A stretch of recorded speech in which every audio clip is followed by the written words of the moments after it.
Hi Bookends, welcome to this week's 10-minute check-in. I'm 10. This week's book is going to be The Storm Crow by Kalyn Josephson.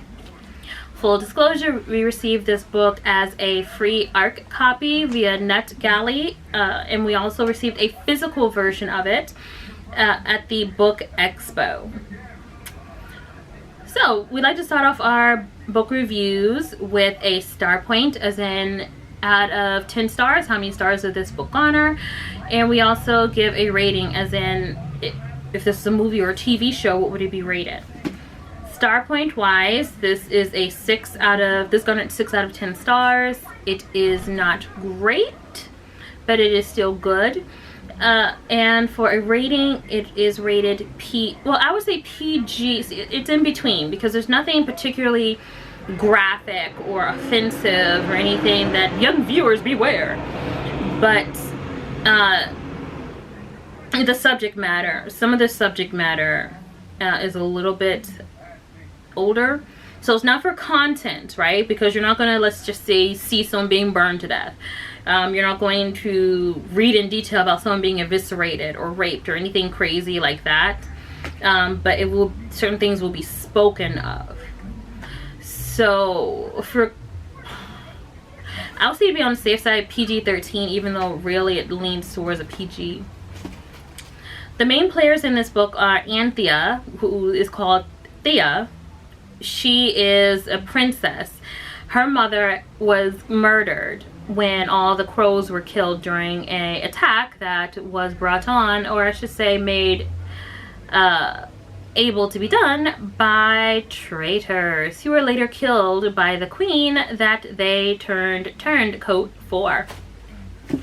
So we have Thea, who used to ride the storm crow. She was like a storm crow type warrior. Well, not storm crow, but crows in general. So to give you a little bit of background in this world, it's kind of like, technology wise, probably like 15th century, 16th century, so no electricity, not a lot of technology. World building wise, they have these crows, these huge crows that are able to do different things. They have different purposes. Like there's Earth Crow, who helps with crops, Sun Crow, who can help with healing and also with the weather, keeping the weather not so horrible. Storm Crow, which of course can cause rain and other things. And so each one of these crows has a different ability. And the soldiers, or special soldiers, elite soldiers, are able to ride these crows. And unfortunately, all the crows are killed when the attack takes place, also killing Thea's mother and Thea's mother's best friend Estria, as well as burning Thea's arm. So Thea is very depressed about all of this, and it's funny because her sister Kalisa, who is the queen now because their mom is dead, is like, why aren't you getting out of bed? Why aren't you doing stuff? Why are you still doing this? Why are you sick? And she's like, no, I am not sick. I am depressed. Now, I don't know if the word depressed was something used back then, like in the 15th century, 16th century, to mean that. I don't know if they had the presence of mind or verbalization to be able to commit a emotional or mental disorder, whether it be temporary, permanent, or hormonal. Sounds of the hood. Yeah. Anyway, I don't think they had the presence of mind to be able to make those kind of descriptions when it came to mental, emotional, or hormonal health. But then again, there are also huge crows. So, huge crows. So, yeah, who shoot lightning bolts. So, I don't know how quickly we're sticking to history in this book. But, yes.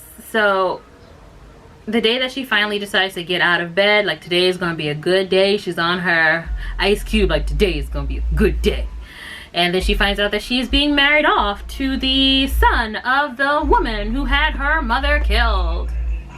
The Queen of Eleusia, Razel. So her son, Urson, is going to marry Thea. Of course, Thea doesn't want this to happen. And she clearly voices that she doesn't want it to happen. Her sister's like, look, bruh, she got a whole army out there and they ready to attack. So one you save 1,000 us, you gotta go. Of course she said it in a nicer way, but that's basically it, you know? Like, you have a whole kingdom. Like, you not that special. You need to go. So when Erisen, E-R-I-E-N,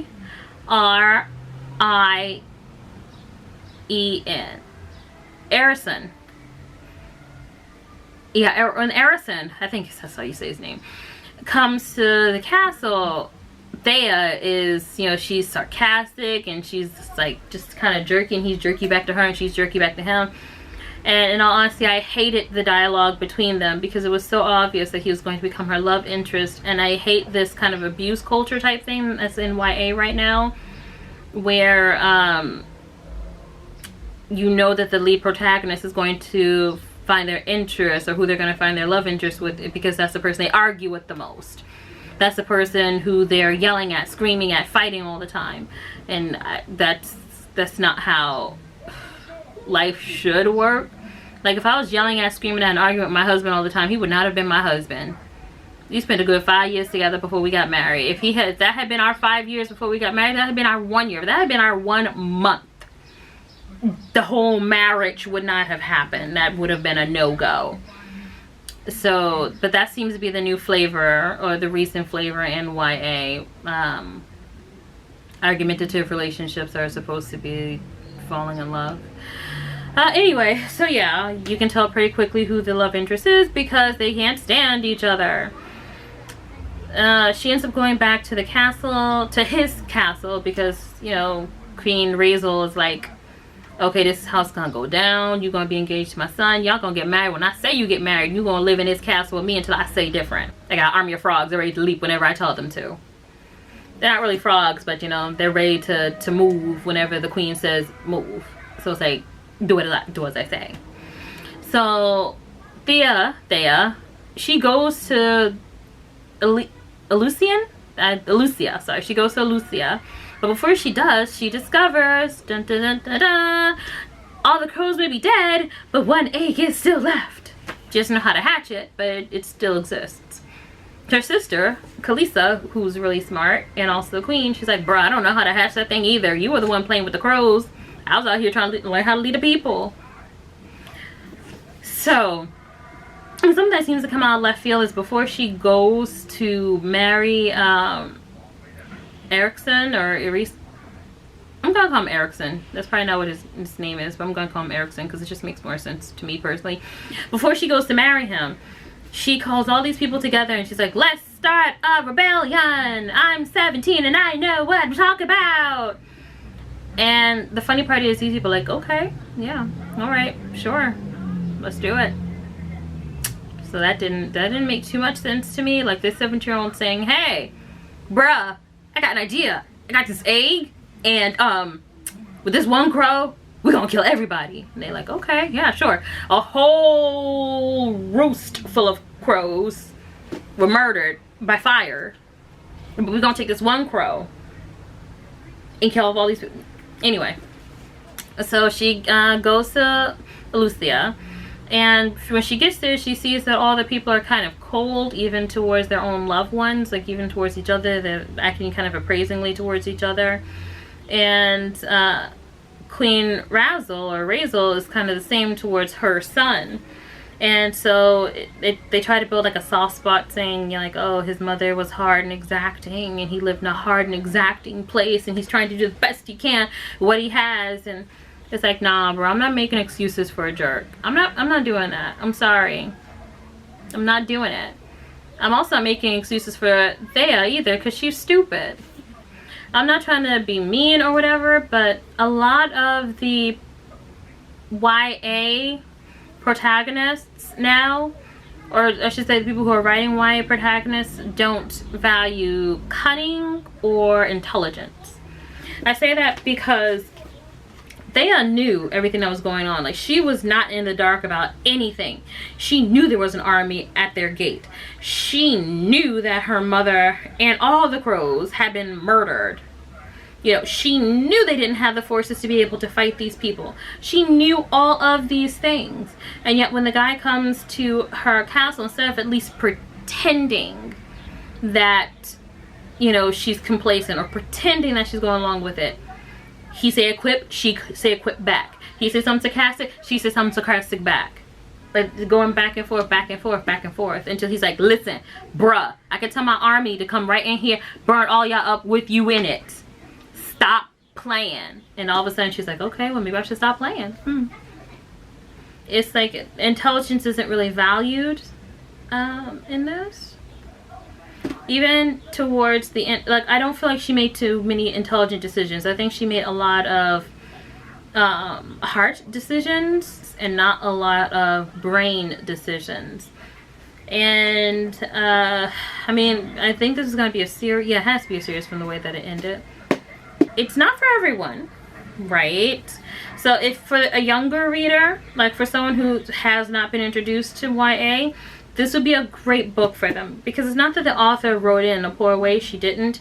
She wrote it in a way that is now what people are gravitating towards, which is the abuse culture type relationship where it's tit for tat, tit for tat, tit for tat, tit for tat. I love you. Oh, you had a hard childhood. Oh, okay, well now we're together. Oh, yeah. She wrote it in that kind of way because obviously that's, I guess, where the beat for YA is right now. And so if this was someone's first foray into YA and they were younger, they might find that to be appealing if they've never had an actual real relationship before. If you had a real relationship before, this isn't going to appeal to you, perhaps. But if you've never had a relationship before, or at least never had a serious relationship, this might appeal to you. I think this really would have... Some YA appeals to a wide range of age groups. I'm pretty sure this book only really applies, like when it says YA, it really means YA. Like it really only applies to a smaller group when it comes to that part.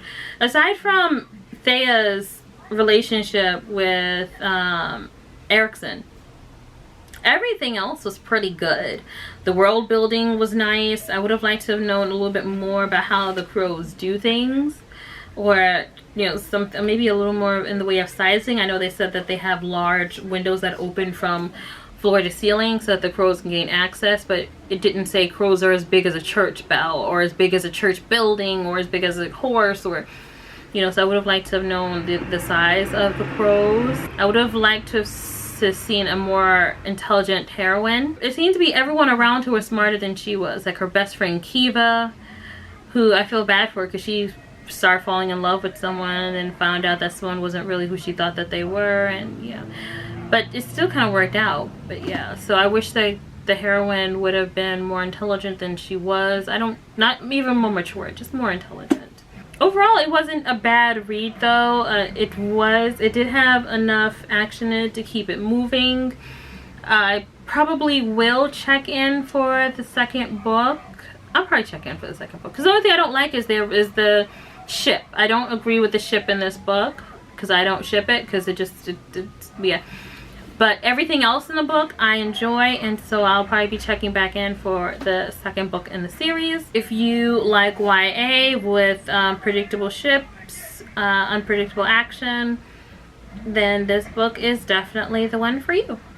Thank you so much for watching, and if you like what you see, please like and subscribe. Bye, Bookends!